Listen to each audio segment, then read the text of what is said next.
So I have some basic questions that I wanted to get out of the way before we have a Q&A, because I think these are the most dominant questions that people tend to ask. And I wanted to talk to Jacques about his life experiences and what you've gone through in your life to come to the conclusions that you have in regards to your ideas. So what are the life experiences that have influenced your life, the most dominant ones? I'll try to compress it. Sure. My grandfather made it impossible for me to pledge allegiance to the flag of the United States. He told me that people came from all over the world and brought wonderful ideas to this country and made it what it is today. So I could not pledge allegiance to the flag. I wanted to pledge allegiance to the earth and all the people on it.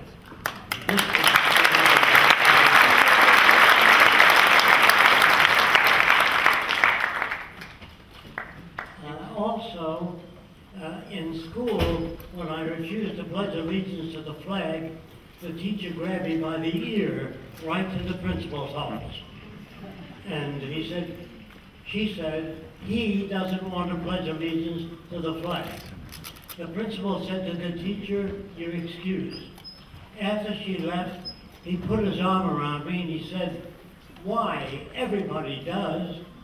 I said, everybody once believed the earth was flat. That doesn't make it flat. So he said, well, what do you think of American history? I said, it's strictly BS, bad science. Because the people in history books always did the right thing. They always said the right thing, and there's no such people. People make mistakes, poor judgments, they would appear real, but my history books did not appear real. So I told that to the principal, and he said, I'm going to have to call your mother in. Well, my mother comes in weeping. What did he do? The principal said he didn't do anything, but he doesn't accept our teaching methods, and he doesn't accept a lot about our government. So I'm going to buy him the kind of books he wants to read, and I'm going to rope off the back of the class and let him do what he wants to do. Well, this is very unusual. He used his own money for that, not public funds.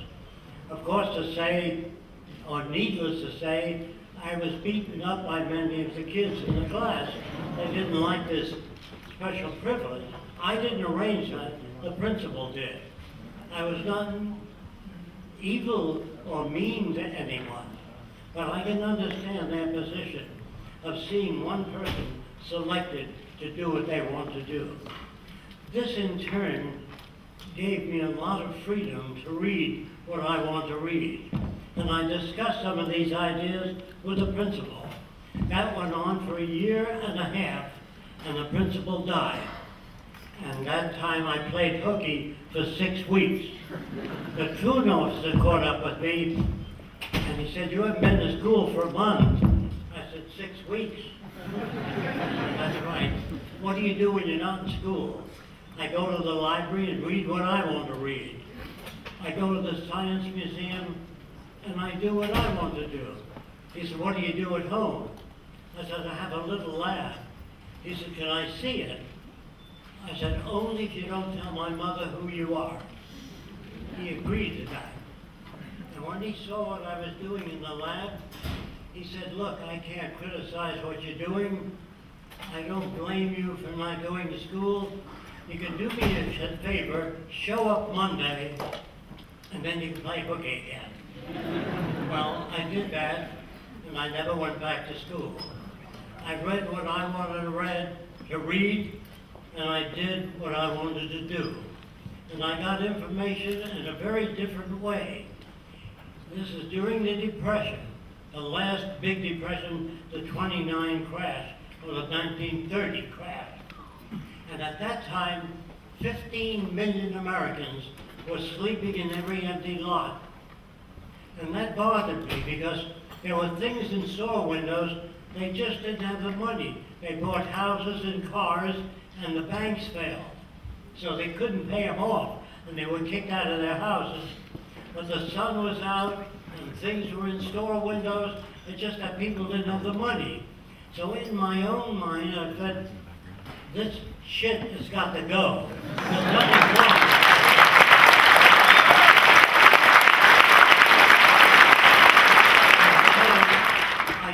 Airplanes dropped signs and said, come to California. There are lots of jobs. So I hitchhiked to California. On the way, this woman comes up in a brand new car, and she opened the door part of the way. And she said, are you a Christian? I said, what else? Get in the car. And of course I fell asleep. I was so tired, walking and hiking, and she poked me in the ribs and said, you're not sleeping in my car. I said, what do you want me to do?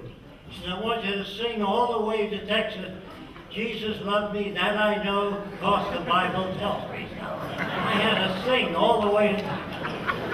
And so my background was very different than the average person. And when I got to California, there were thousands of people lined up for jobs. Would you work for 8 cents an hour? Would you work for 7 cents an hour? They brought people out there to get the lowest bid. And it was not a sane society, nor were people intelligent at the time. I went to an aircraft factory and says, the Northrop Division of Douglas. I said, I'd like a job here. They said, what are your credentials? I said, I don't have any. Do you know drafting, engineering? Do you know aircraft structures? I said, no. They said, we can't hire you. So I showed them some of my drawings. They said, you're hired. So I said, what do you want me to do? Well, just think up new ideas for airplanes. Well, they roped off a section of the aircraft factory, and I worked on nothing but new ideas. After 3 weeks, the chief draftsman said to me, you've made more contributions in 3 weeks than the history of aviation. I want you to meet the chief aerodynamicist. Of course, at that time, I didn't agree with the Bernoulli principle. That means air flowing over the top surface of an aircraft wing travels a greater distance and creates a decreased pressure, and most of the lift, 2/3, comes to the top of the wing. But in order to deflect air at 200 miles an hour in this direction, you've got to take a download in the wing. Well, he told the aerodynamicist that I didn't accept the Bernoulli principle. And he said, I don't want to talk to you if you don't accept that principle. Well, this was one of the major things that I ran into, that scientists were not infallible. They had opinions, they had egos, just like everybody else. And some scientists were patriotic, some worked on weapons of war. I do not consider them scientists. A scientist is one who cannot be trained in one area, optics, engineering, structures. A scientist is one that has curiosity about our social system, poverty, hunger, international affairs. That was a scientist.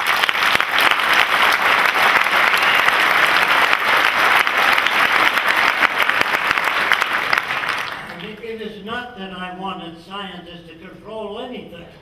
I just wanted them to use the scientific method, that is to measure things before they arrive at conclusions. One thing that was fairly good about science at the time was they learned how to say, I don't know. So when the government said to science, can you put a man on the moon? They said, we don't know. What do you mean you don't know? Well, you don't know what a human being can stand. So they put him in a centrifuge and whirled the person around. And when he conked out, they said they can only stand 7 gravities, or 9 Gs, 9 times gravity, they conk out. Then they said, we don't know whether people can eat in space. And they found out that if you had a glass of water, if you pulled the glass away fast, the water remained where it was at. And the water would then form bubbles and move through the spaceship. So they had to put water in a container and squeeze it into the mouth to say it was food. So that's what I mean by I don't know. A scientist is a person who looks at a situation and says, gee, I don't know what caused that. But there's some scientists that jerks, and they invent words like the bird and the fish goes back to the sporting grounds instinctively. Now what does that mean? They could have said they do it by hula hula. Because it doesn't tell you anything, the word instinct. And another scientist named Jacques Loeb says, I want to know what the mechanism is that enables fish to travel thousands of miles as a sporting ground. Don't give me a word like instinct. Tell me how that works. And it was guys like Jacques Loeb and wonderful books that were available at the time that helped me escape from the patterns of most people. And I can't go into detail now, but that should suffice for giving me a somewhat different point of view.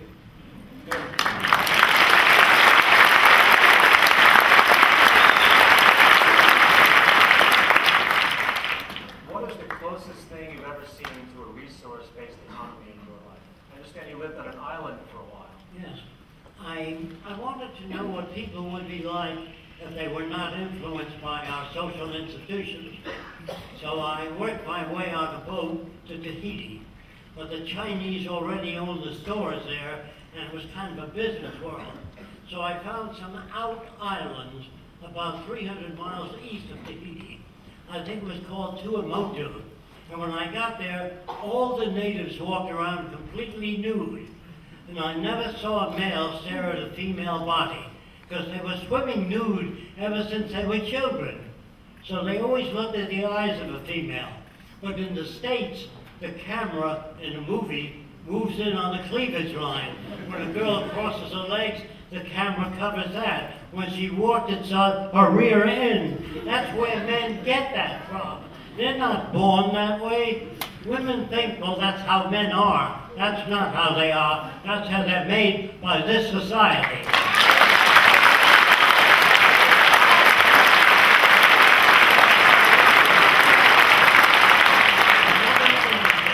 Another interesting thing about the island people is I brought mirrors and beads, and I was going to give them out to establish rapport or a sense of well-being with the natives.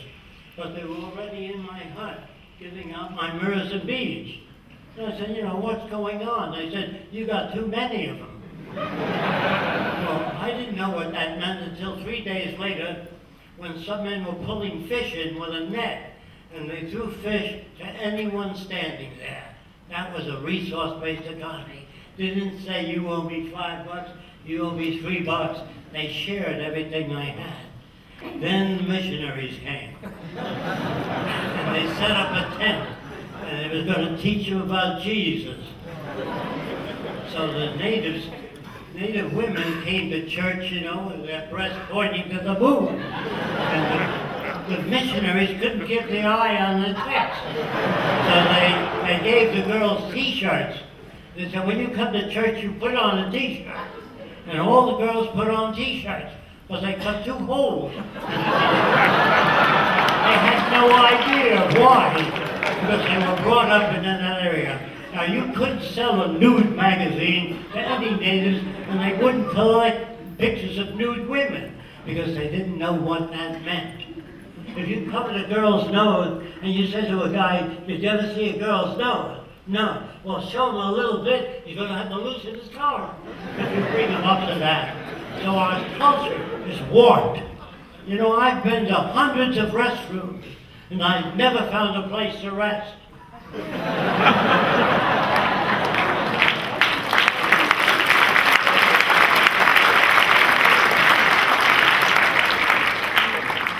So Roxanne, you've been working with Jacques for 30 years, over 30 years now, and with his ideas, and I'm sure your contributions, you've heard it all from the public as far as what people think about this idea. And the most common, which I've heard, and people responding to my film, is, isn't this just communism? What do you say to that? We hear that a lot, but they have really no idea what this system is about. That statement is really erroneous. A resource-based economy doesn't use money. Communism does. It doesn't have banks. Communism does. It doesn't have social stratification. Communism does. They have political leaders in office. We want to surpass that as quickly as possible with cybernetic systems.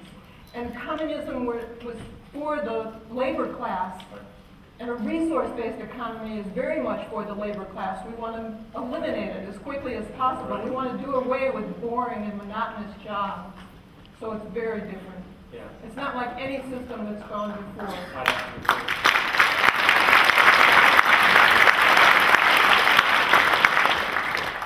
Now, here is a more complex question, I think for both of you. I'm going to ask you first. How do you see the transition occurring from our current system to a new system? We're in the process of the transition now. The system is breaking down all over the world. People are losing faith in their elected leaders. So the transition will be painful. And there'll be crime, mass riots, and making of new laws so that the minorities are in the house by 9 o'clock and not supposed to be walking around the streets. You're going to have nothing but trouble ahead in the transition. I have nothing to do with that. Sure. If people understand what a resource-based economy can be, I don't know what it will be. That's up to you. Roxanne and I have absolutely no power. If you like the basic ideas of a resource-based economy, it's not perfect. It's just a lot better than what we've got now. So it's really up to you, talking to people, telling them about a resource-based economy. Right. That's the only way to bring it about. Right. Thank you. Sure.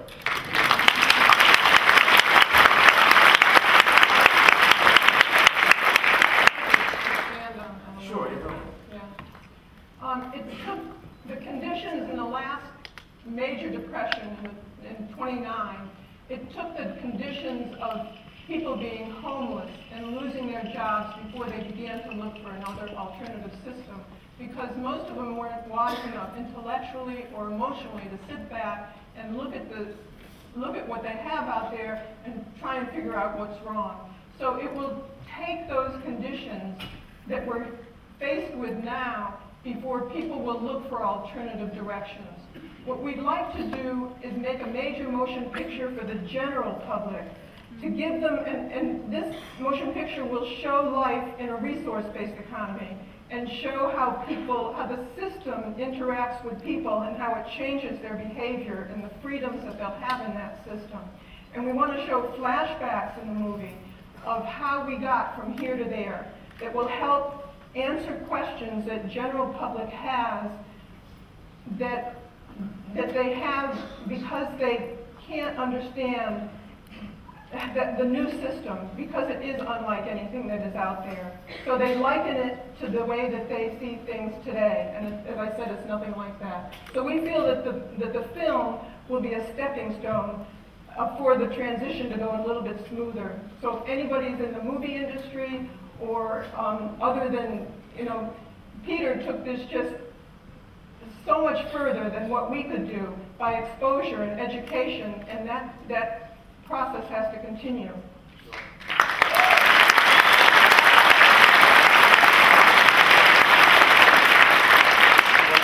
What's really required is a large-scale budget production that shows with great 3D, way beyond my budget, great 3D, great elements to what lifestyle would really be. But apart from that, there's also the idea of building the first city and having it as a research center and as a I refer to it as a fair at one point where people come and they can understand what the possibilities could be.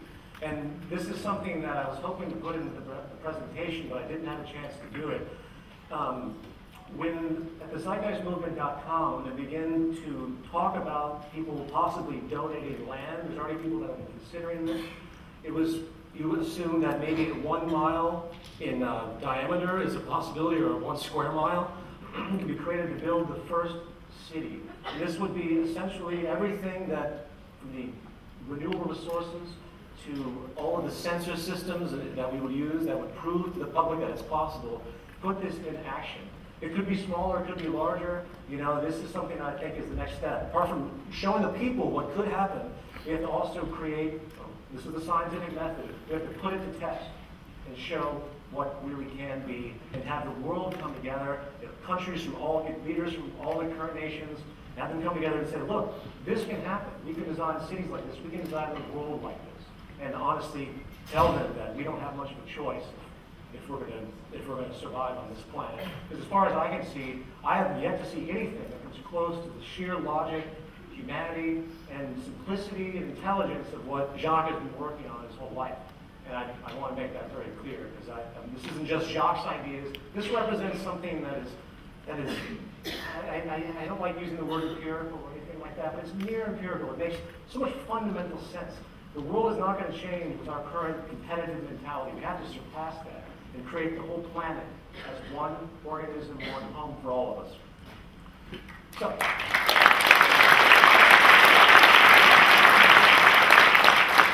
I throw that out there. If you have ideas about land, I would, we still live in a monetary system, unfortunately. If there was a big pool of people that had the money to do so, to buy a 1 mile radius of land to begin this project on a larger scale. They already have, where they live in Venus, Florida, a similar setup to this, but the circular arrangement shown and made available for the world to see would be a profound step in this.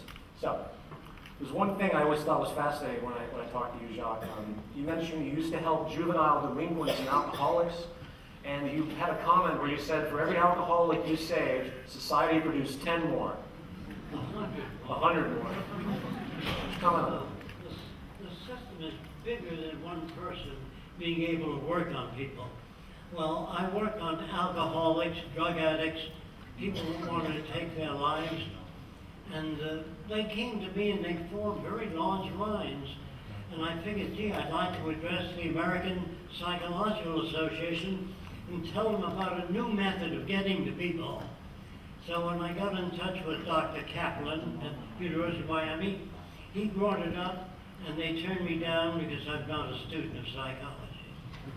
And when you slam the gates on outside ideas without investigating, you're doing the same thing that was done in Nazi Germany. In other words, all ideas should be submitted and evaluated. Because remember, Edison was a nothing. Louis Pasteur was not a doctor, he was a chemist. And the Wright brothers were bicycle mechanics. The experts used to write articles on why man can't fly. Apparently the Wright brothers never read that. So they went ahead and they built a flying machine. Good. Jumping points here, and Roxanne, I'll address this to you.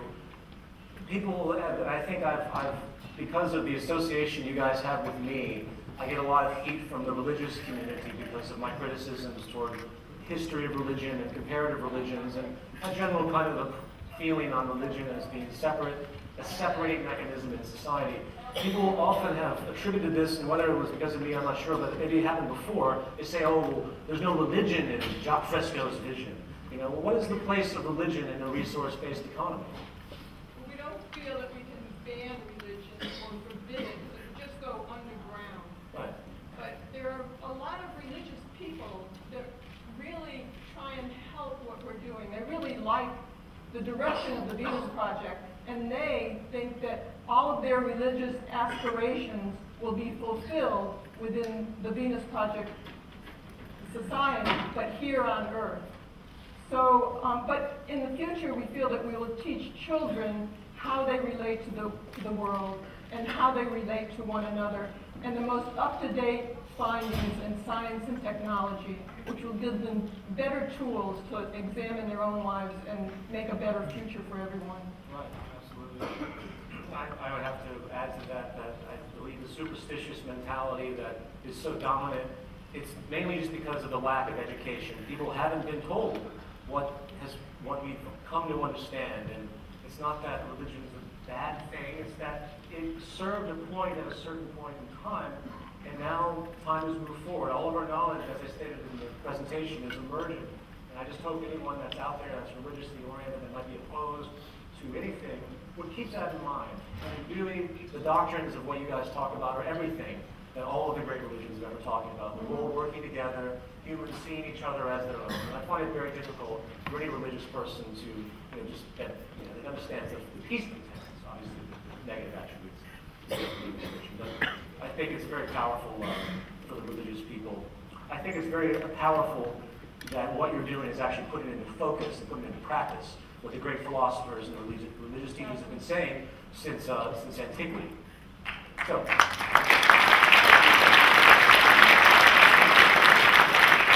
Now, this is for both of you. This is kind of a broad question. You know, we talk about prefabricated homes, and people automatically think, you know, trailer parks, and they think, you know, everyone will be the same. Everyone will be regimented.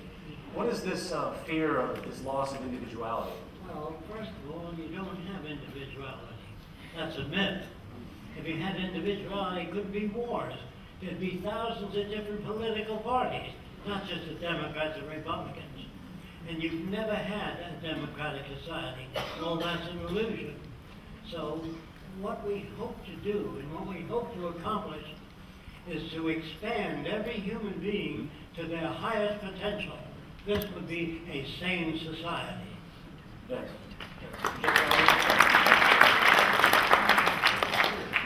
But people would be alike in a lot of different ways. They care about one another and the environment. And they wouldn't be able to put up with the idea of war or hurting one another in any way. And they would have allegiance to the earth and everyone on it, as Jacques was talking about. They'd have that type of identity. They'd have more understanding about cultural differences and what were the conditions in the culture that made people have different behaviors. So they'd have a better understanding of semantics, and they would not have that much violent behavior because they understand why people behave differently. So it's not bad to be alike in certain ways, but in saner ways. Yeah, I like the Carl Sagan quote from one of his writings where he says, if we were visited by extraterrestrials, the differences we have would be trivial compared to the similarities, the requirements that we all need and everything. And I think it's the materialism in our system and the need for money and this cutthroat mentality has really caused so many problems psychologically that people shouldn't fear being the same, and people shouldn't care what they wear to be individual. You know, this is a distortion that's been created, I think. It's a ploy to sell more garments. Right, it's like with earrings, you know. Jacques, you commented on earrings. What's the point of an earring? Remember what you said about that? Yeah. I was referring to blind people at that. Oh, that's right, yes. And blind people had what looked like a hearing aid that generated a sound like a bat can fly in the dark and not hit things. So if blind people had an acoustical device, they can sense a table in front of them, an open door by feedback of sound. And this is what we'll be working on. In the future, people think, well, if machines do most things, most jobs, what will people do? There are things we know nothing about. Why the degenerative diseases of the retina occurs. We don't know how to stop heart attacks today. There's so much we don't know. That's what people will be working on. Right.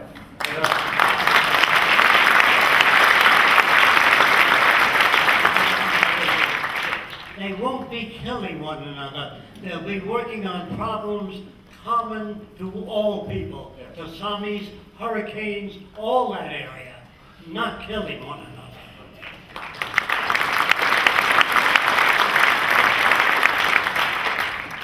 Here's a technical question. It's by 2050, it's claimed that there will be over 10 billion people.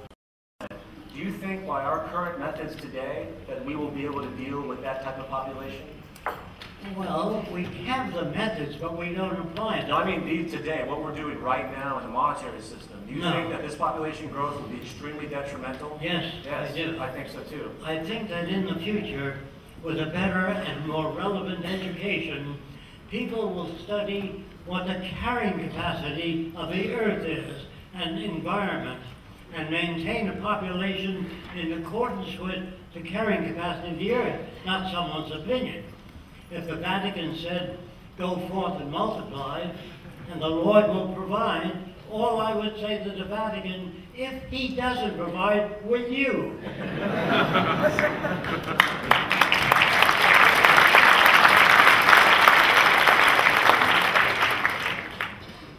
So Roxanne, now, here's a big question. Will those in positions of differential advantage right now try to prevent the development of a resource-based economy? The industrialists, the lobbyists, the banking institutions? Yeah, they certainly will. Yeah. If we get more well-known and more support and more people working towards this direction, you'll hear all sorts of misinformation about us out there. And it will be a threat. That's happened all through history. But with its own weight, the free enterprise system, as they automate more, and they have to become competitive, more and more people, as PJ presented very well, will be out of work. So they'll lose the ability to produce, to purchase the goods and services turned out. That's the end of the free enterprise system. I liken it to a cancer on a cat. It eventually kills its host, so it's really not very bright. That's what's happening with this system. Yeah, yeah. And what about those corrupt powers that everyone talks about? How is it that people aren't just going to get corrupt and start having genocides in your new system? People always comment on that. Well, during the transition, you're going to have all those problems. Once we get the cities built and move toward a resource-based economy, we will deal with the problems that produce human aberrant behavior. Right. And get rid of those conditions. There's an old saying that power corrupts, and absolute power corrupts absolutely. That's why we have no humans in government, only machines. Humans have loused up everything they've ever tried. Communism, socialism, free enterprise, they've always loused things up. And they try to turn people against machines. Don't forget, guided missiles are guided by people.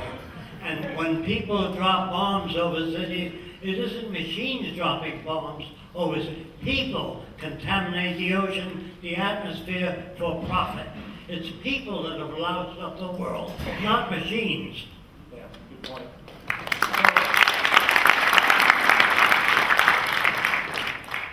Now, people would say that you're providing all of these technical ideas, but what about the spiritual, as people always talk about, these notions of metaphysics and the out there, everything else? Yeah. Well, that's because people really don't know how all this began. Where did it come from? Somebody had to make it, and this is where they began to make God in their own image. A guy that sits up there in the clouds and he looks down at everybody. And if they don't behave, he creates floods and earthquakes and disease. And if you don't follow the 10 Commandments, you burn eternally. That sounds more like a psychopath than God. But people,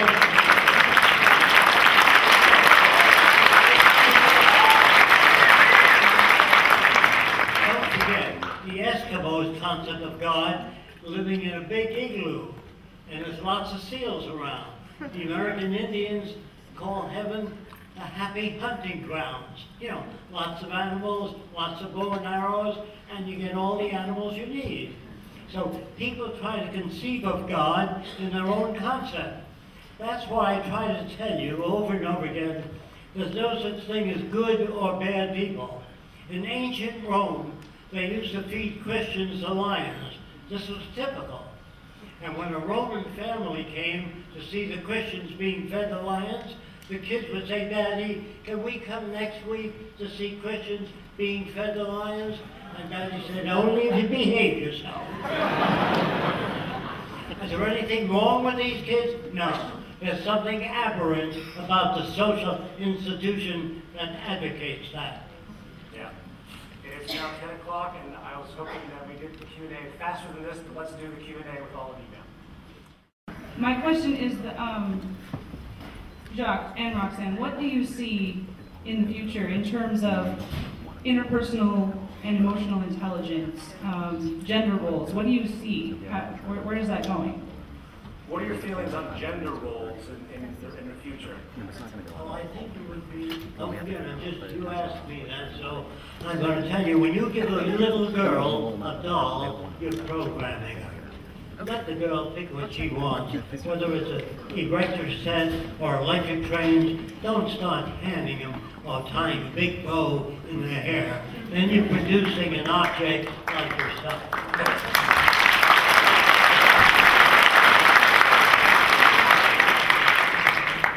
have a couple of pressing thing, or to me it would be, what happens when a machine decides that it's more efficient for a family member to no longer live?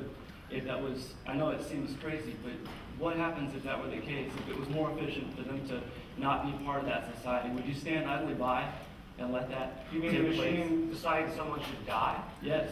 I mean, if someone were to die. Well, I think his question is if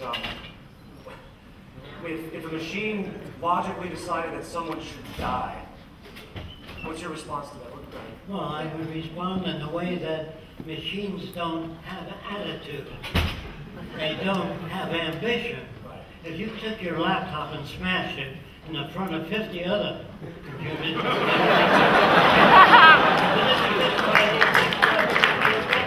they don't care. Machines have no ambition. They don't want to control people. This is a human projection into machines. That comes from Hollywood. I like to add to that, you know, in this system, humans are understood as cultural products. So everyone has a certain degree. By the way, once we get past our current system and all of the ridiculous despotic behavior that's constantly created, you're going to see an entirely new world of people that really don't just, out of no reason, go and just stab someone to death. Everyone has a reason. So for the machine to decide, you know, that this person's a threat, which I think is what your question was, that really wouldn't, that's not really a relevant question. It doesn't have a real basis. If anyone does kill somebody out of jealousy, old-time mentalities, you know, derived from earlier elements and probably the transition, you know, as we move towards a different society, I think they would be treated as what they really are, as a citation, as I presented in the objective. Thank you all for what you're doing. I do appreciate it. Thank you. Thank you for your question. And we're going to Lathan back here. Hello. I have a question about your thoughts about culture and history and how that plays out in this new construct. And specifically, I think there's this kind of maybe egoic thought of attachment to the past or to history or to culture. And so how does that play out in this new model or this new system? Do you want to talk about that, Marcia? Yeah, traditions. Sure. Well, a lot of old traditions have really long outlived their usefulness today. I know when there was an old Jewish man who came up and said, "Are you going to allow traditions in a resource-based economy?" And we said, "Well, would you?" And he said, "Yes." And we said, "How about the Klan?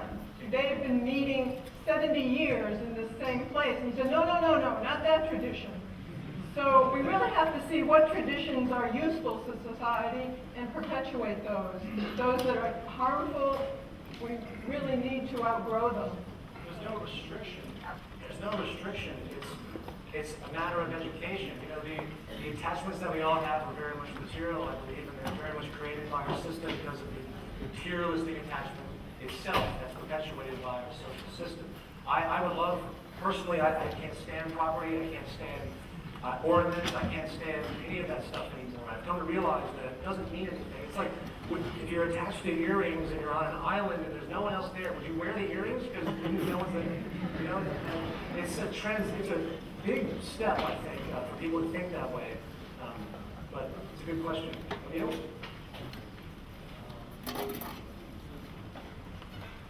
Microphone on?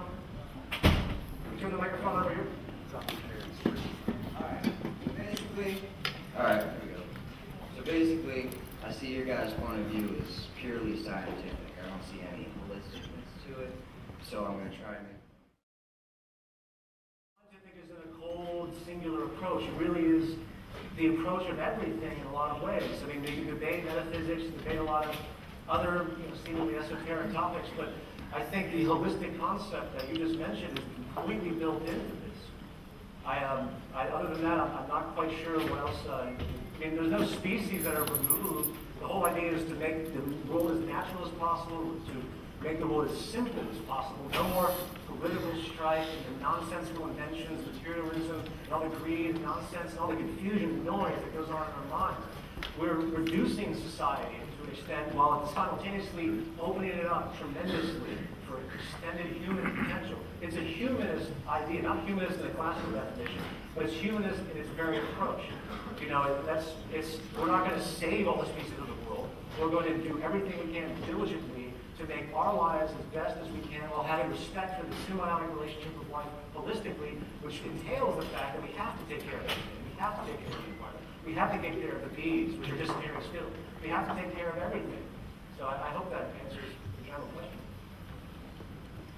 Ron? Where would the ideal location to start a society like the Venus Project be, being that America is going to be really dangerous and nearly unlivable when this monetary system fails? Like, I know there are countries like New Zealand that have like really pure water and basically untouched, and then, you know, not at sea level at all. Would that be more ideally? Her question is, where is the most ideal place to build the first city? Where have the resources? Where do you think would be the best place to start that? First country that says let's build. What about resources? Like, for example, Iceland contacted me. I had a lot of people from Iceland contact me, and I mentioned this to you guys. Their system is Not everybody is it's not running.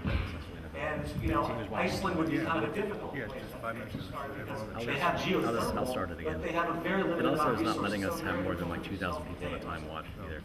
I think if we had a choice as to where to build the first one, and it's Thank you. still within the monetary system, then someplace that's flat, because it's easier to build, and warm, so we can use solar energy, because if we still are within the monetary system, we'll have limited access to resources and other things.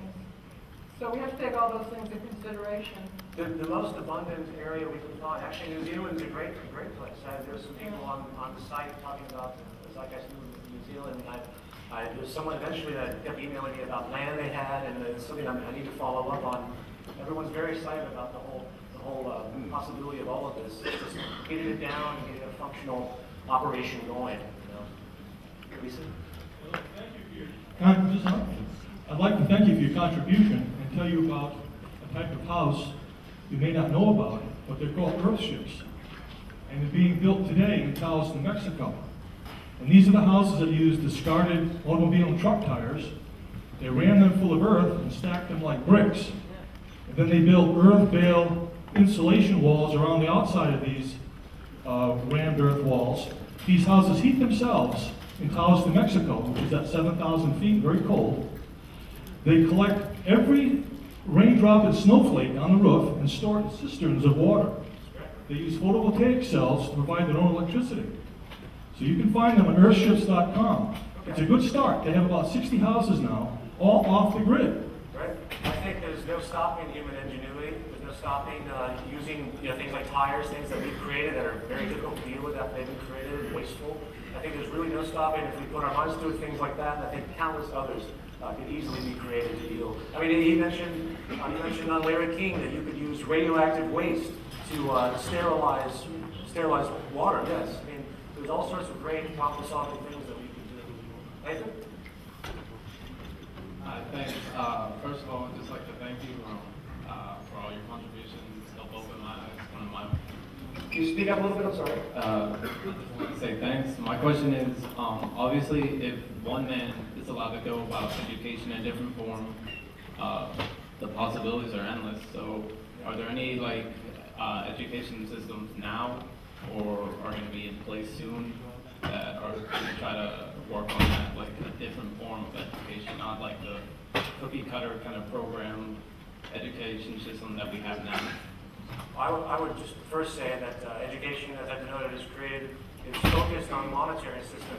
Jacques, your feelings on the new educational system. What would the new educational system entail? Well, children, just like all the summer, would not be brought up with fairy tales.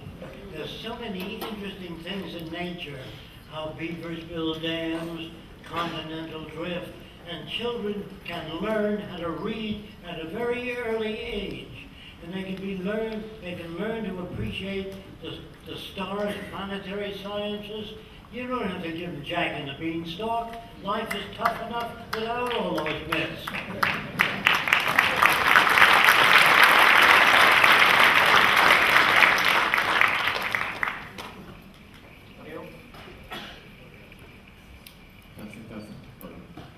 I've read from various websites that claim to have debunked the Sorry, Zeitgeist. speak up, I apologize. I've read from various websites that claim to have debunked the Zeitgeist, claiming that a lot of them are false representations and such forth. And they've also made claims to compare the Venus Project to something like the New World Order, and where secret societies hope to create one world, one government, and so forth. What would you say to those folks? Well, first of all, these Zeitgeist debunk stuff, all of them are from the religious community focused on part one and Zeitgeist one. I've never seen anything other than that, and they just call it Zeitgeist debunked. And you have a Christian apologist, and they throw up, pictures of Alex Jones, and you have, and then there you go. They say Zeitgeist debunked. Well, first of all, the New World Order aspect, any change, as Roxanne said initially, is going to be met with opposition.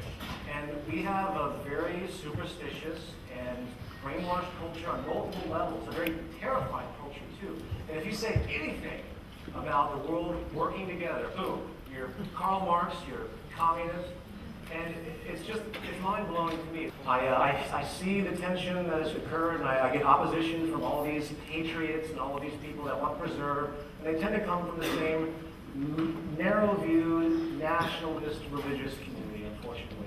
And I can't, this is too important, and I basically just ignore those people at this point.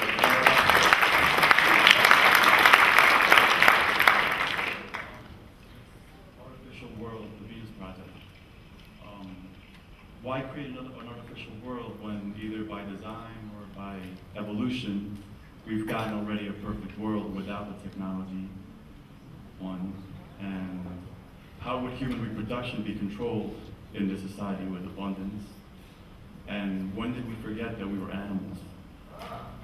Well, we never forgot we were animals. This is a totally naturalist system. The abundance has always been there only at a certain level. I would have to say that our transition point here is to realize that all the work that we normally do, all the labor that we have to do, we used to be hunters and gatherers, we have to spend outrageous amounts of time collecting food. Unless we want to go back to that period, which in a lot of ways is unique and almost better than what we have now. But we now have the ability to have an incredibly new world, not artificial whatsoever, actually more natural and practical, where people are actually free because of this new creation that we have come up with called technology. I find it to be completely natural, completely evolutionary. I see nothing artificial about it whatsoever. Human reproduction? Educated.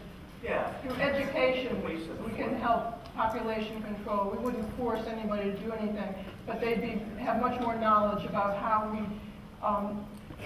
when we deplete our resources, we're really going to have more violence and war, and so what we really want to do is make a society that has abundance, and that's how you save the earth.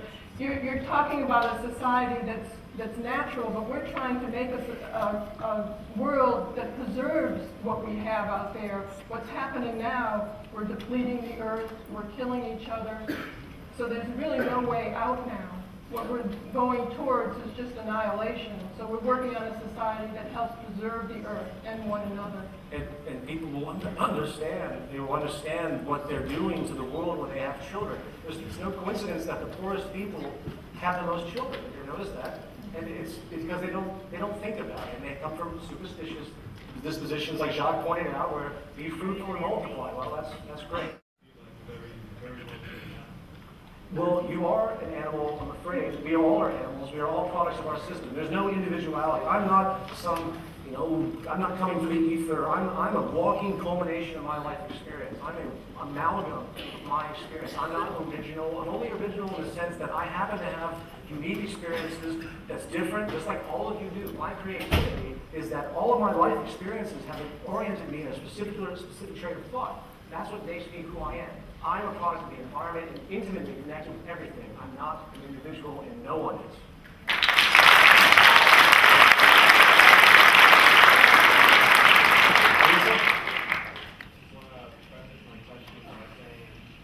I actually don't trust the world leaders and the current ruling elite to implement this resource-based economy that you're talking about. So they just don't have a good track record as far as I'm concerned. So my question is, so to say you build this city and you've proven that it works, and you show it to the world leaders. Which world leader do you expect will give up its power? And I suspect none of them will. And so my question is, what will it take for this system practically to actually take hold and this transition to actually happen? Well, welcome to the Zeitgeist movement. The Zeitgeist movement is a grassroots campaign to get all of the nations, as many people as possible, every nation across all borders, into a common focus, moving in one direction for the general welfare of humanity as a whole. I think once enough people realize the merit, once they've become so distraught and destroyed by this system, they're going to say, you know what, this is ridiculous, what are we doing? And they're going to wake up, they're going to say, you know what, this actually makes sense. You know, this makes sense, we're going to join. And I expect, we have about 250,000 members right now since October, which is pretty good. If things continue at the rate they're going, by next year, this will be in Madison Square Garden next year.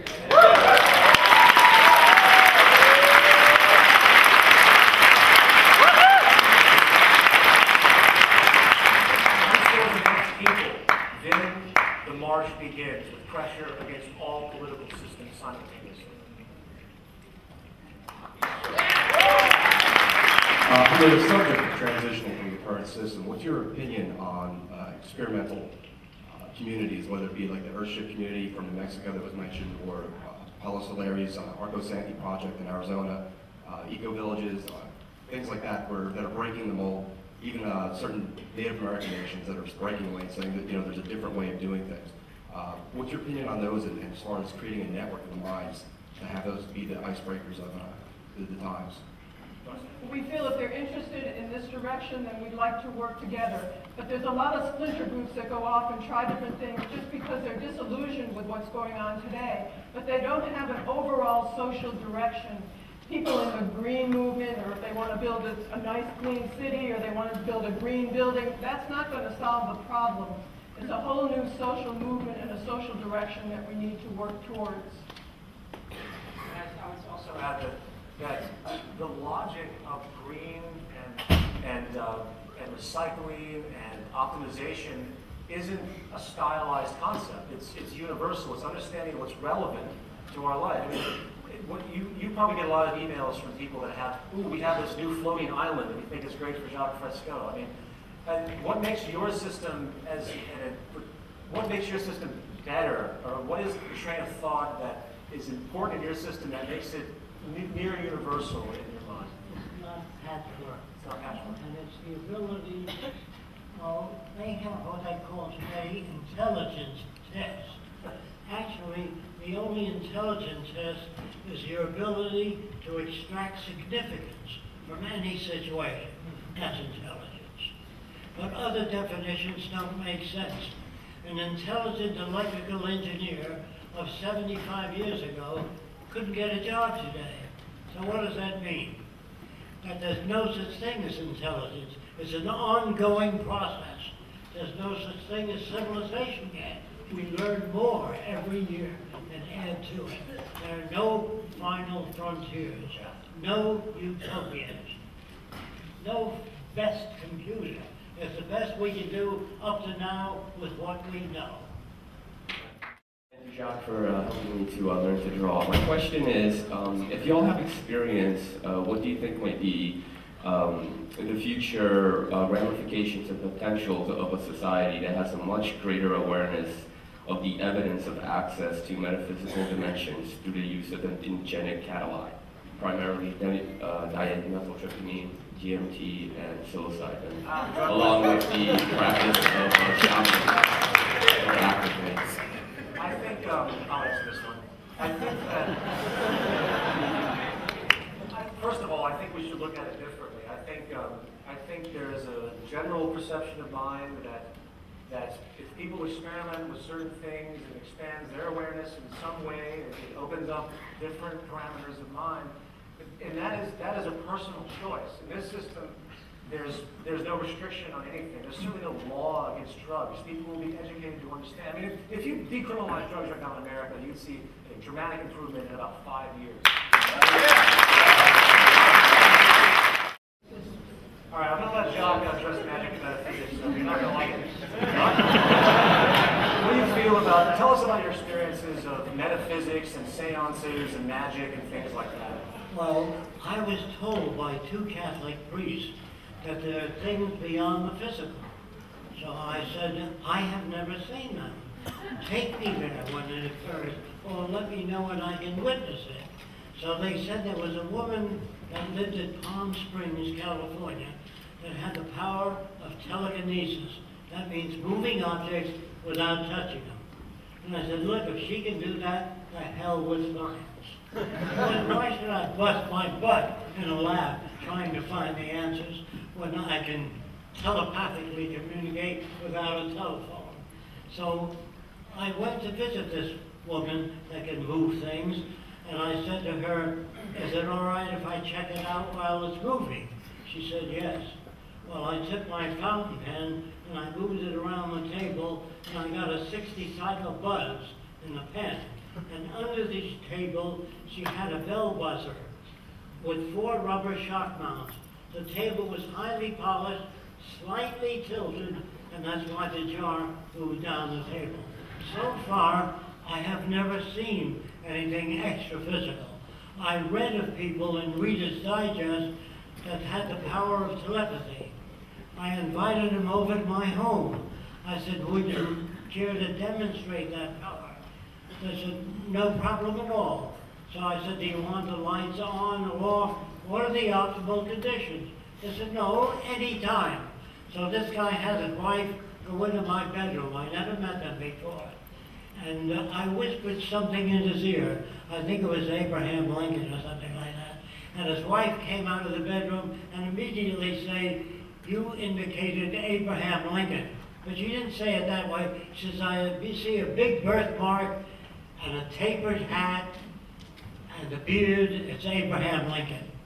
Now, how did that work? They work on an attitudinal position. If a guy is sitting like this, it means Lincoln. If he's sitting like this, it means Jefferson. If he's sitting like this, it's Clark Gable. So they work on postural analysis position. They work for years on it, and you think they have magical powers. If you don't read before you try to investigate extra-physical phenomena, you don't know there are many different systems. I had a guy come up to me and said, well, I think you're a skeptic, but I think I can do away with that.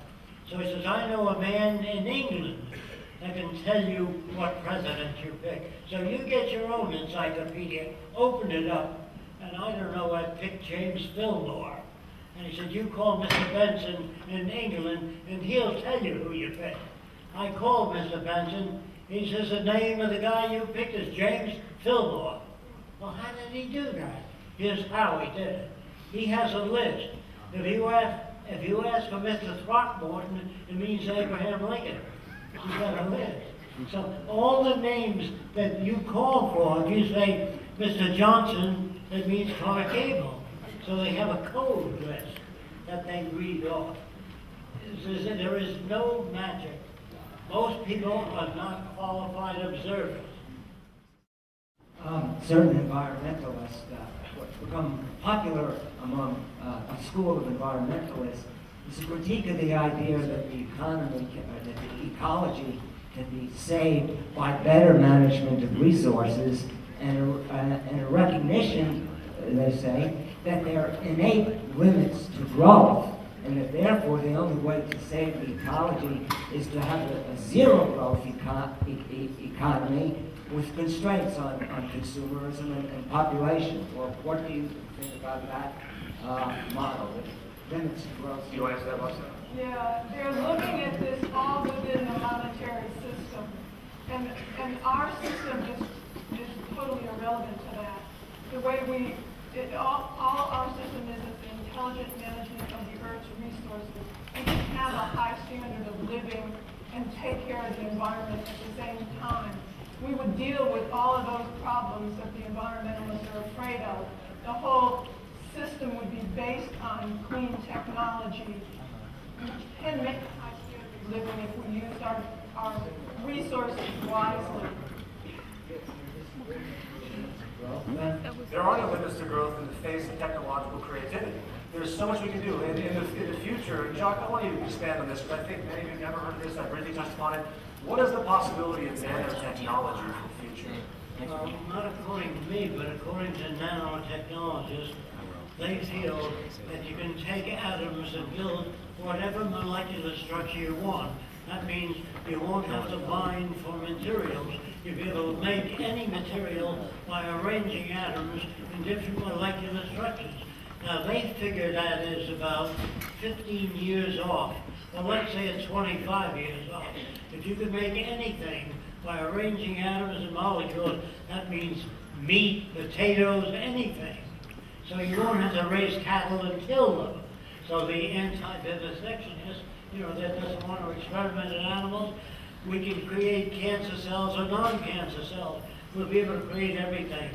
They feel that 15 years off, I don't know. But anyway, what it has to offer is limitless potentials for the future. To slap those traders and you know what I mean, back to the era where they belong. Without them, the game is over. Yes, it is. The financial market is just a big, silly invention, and the sad thing is, it's not only is it just a big, invented gambling casino, it has the ability of amazing amounts of leverage, which, if applied without any type of awareness or with utter greed, will basically destroy everything. People can attack countries now because all of our currencies are floated very quickly. You can have a hedge fund take loans from one of its commercial bank friends, billions and billions of dollars, hundreds of billions, and they can do speculative raids and attacks on a small country's currency. This has happened. The currency is diminished, destroyed, the economy is destroyed, then they have to go to the World Bank to get loans. This is economic warfare in the stock market and what it has become. 1.5 quadrillion in derivatives. I mean, it's really a nasty thing. Just a testament to how sick this system is, and it's very monetary core. Neil? Yes, a lot of these ideas that I'm hearing are wonderful, but some of them are so complex that, even I struggle, and I'm sure we all struggle to fully comprehend some of them. And I'm wondering what approach you think is best to communicating these ideas to societies that aren't familiar with some of this terminology or technological advancement, and how we connect with them. And that's why we feel that a major entertaining film is most important to get to the general public. They have a clue what direction to move towards. Or what's available. Yeah. Other than capitalism, free enterprise, fascism, socialism. And we just want to show in an entertaining way and have people walk out of the show and say, we want to live like this. So films are a very good way to do it. And TV series is another good way. Good evening. Hello? Yeah. Is everyone?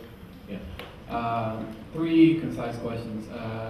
I just don't see that you guys are going far enough as far as relationships. If everybody's taken care of to the same level, I almost don't see a need for marriage as it was originally thought of. It's like a Roman concept that women were property to the males, and the children were property, and also they could create greater wealth with their families.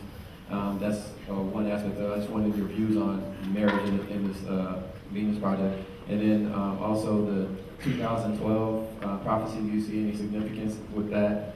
And also the filmmakers of the Esoteric Agenda and Chimatica. I'm not sure if you've... Someone sent me those. I actually haven't seen them. As far as 2012, I really would have to say, guys, that there's so much more that we should be thinking about in supposed prophecies. The dangerous thing about prophecies, like for example, these guys that are in Israel right now, there's a whole group of born-again Christians, evangelists in Israel with blueprints waiting to build the Temple of Solomon. And they're waiting for the destruction of the Temple on the Mount. There's thousands of these people.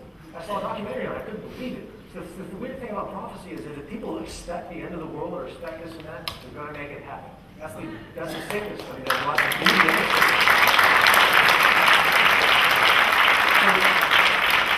the question you had was marriage and family values. I know you. Well, how your question was the traditionalized notion.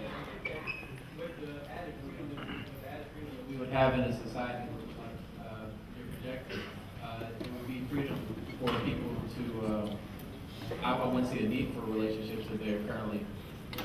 He was commenting that people might not have a need for relationships. I remember you mentioning that in the monetary system, people have to stay together because of, so, you know, what are your feelings on marriage and the new society, even relationships? Now, I'm moving into the distant future. I think people will live together because they get along, and not because of the person's wealth, because they share ideas in common. And when a man comes up to me and says, I have 6 children, I always say, what are they for? I don't understand why people have children unless you try to make them smarter than you are, better than you are, in every way. I would see that.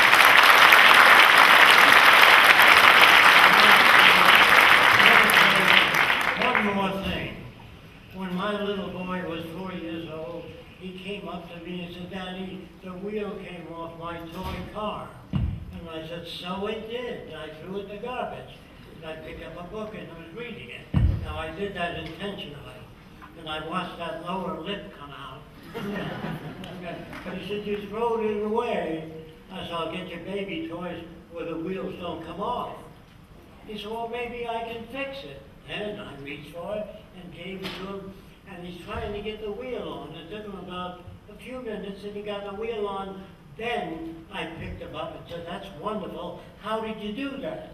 He says, I'm not that little. And I said, you see the hole in the wheel? Yes. You see the piece of iron sticking up? Yes. I pushed on that until the wheel went on.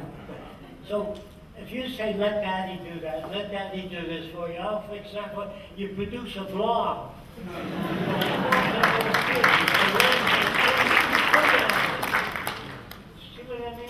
Now, I never taught my kid how to read. So what I would do is read to him at night and close the book at the most interesting part.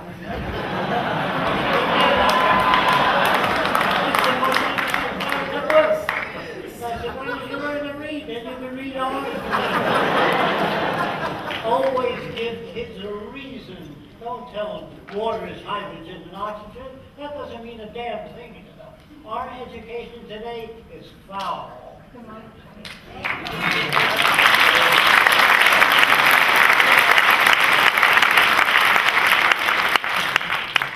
terms of marriage, I think that if we had a resource-based economy tomorrow, where people have access to their needs, or whatever they chose, you know, would suit them, then I think most marriages would split up. Because they're forced to stay there today. They're marriages of convenience because of the monetary system. In the future, people will be with each other because they like being with each other and share values. And you'll have more of that. And it probably won't be just one person, because there might be many people out there that serve your needs. But the values that we grow up with today, most people today would be shocked with what the people in the future would be, because they generate their own values. But we wouldn't dictate what that would be. And marriage, where did marriage come from, Jacques? Well, in the early days when women had babies, the community had to support them. But when they married in front of a group of people, they knew who was obligated to support the children. Right. It's a control device. Right.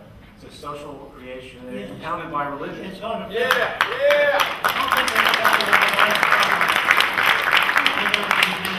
the hell is he? And if you don't get along, another guy says, that'll cost you $3,000 to split up. Where did he come from? The world you live in is as full of shit as a Christmas turkey.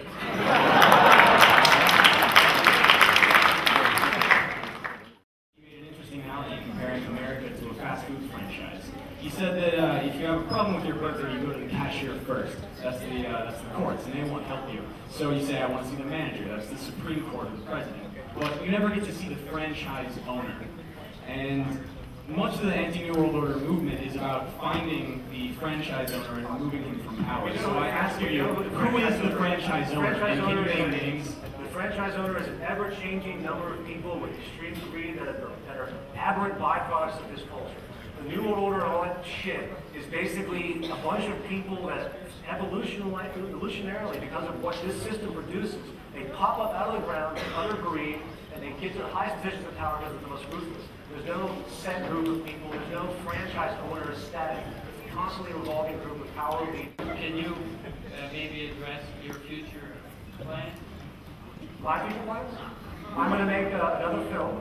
It's going to be focusing on a number of different economic attributes. I'm going to delve into the issue of robotics replacing humans. This is something that the public really has to become aware of. No one knows the possibilities of technology. I've got a few people on the line for that. And secondly, there's going to be a few points in the film. I'm also going to have information on what I call a myth of instinct and this obsession, superstitious obsession we have with derailing people as being good or bad. We justify this, we throw people in prisons, and that's, we justify it because that people are just corrupt inherently and not products of their environment. And last question right here, I'm really sorry guys, we have to go out. Creativity, story. This is my question. If you look at the past in this world of conflict, in this world of a monetary system and kind of things we're talking about, you have the Trojan War and how the Trojan War started over the capturing of Helen. You have Romeo and Juliet and how their epic love story was based on the clashing of two stars. That could never happen. All this stuff. And that transcends throughout history. We have these movies like The Terminator and The Matrix and all these things that talk about the conflicts that arise. And that's where my big thing is, as an artist myself, where is the conflict in this new world that starts, that makes art, that creates art? The conflict is not between us and the next nation or us and the other person. The conflict isn't between the enemy that they have out there and that feeds into the war, the people who make armament and things like that for money. The conflict is between people and the environment, between tsunamis, between hurricanes, between heart disease, and the things that make all our lives disturbing.